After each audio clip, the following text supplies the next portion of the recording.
Bonjour, bienvenue sur Vision Times, j'espère que vous allez bien.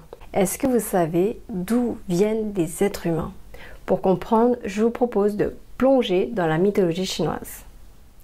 Connaissez-vous l'origine du proverbe de l'ouverture du ciel et de la terre?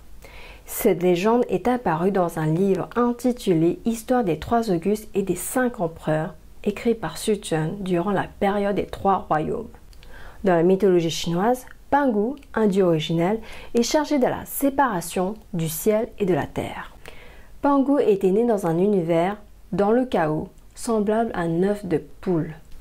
Pendant 18 000 ans, le ciel et la terre se sont séparés. L'énergie yang s'est élevée pour devenir le ciel et l'énergie yin s'est enfoncée pour devenir la terre. Quand il grandissait dans cet œuf, le ciel s'élevait et la terre s'épaississait. 18 000 ans plus tard, le ciel s'est arrêté de s'élever et la terre s'est arrêtée de s'enfoncer.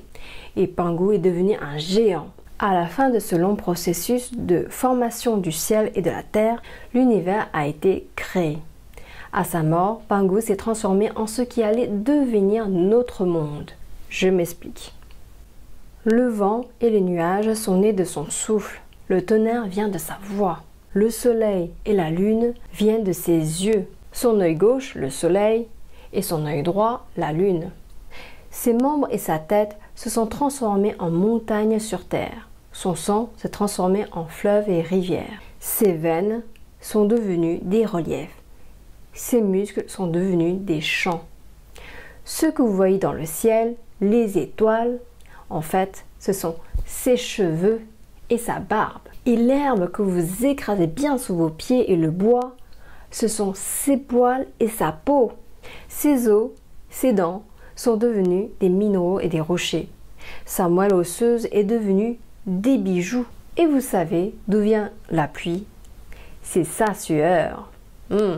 Bon, heureusement, il n'y a pas d'odeur. Et les pus sur son corps sont devenus des humains. Et voici le début de l'histoire humaine selon la mythologie chinoise. Merci de votre attention, j'espère que cette petite capsule vous a plu. Si c'est le cas, n'hésitez pas à liker, partager et à vous abonner. A bientôt sur Vision Times pour un prochain épisode.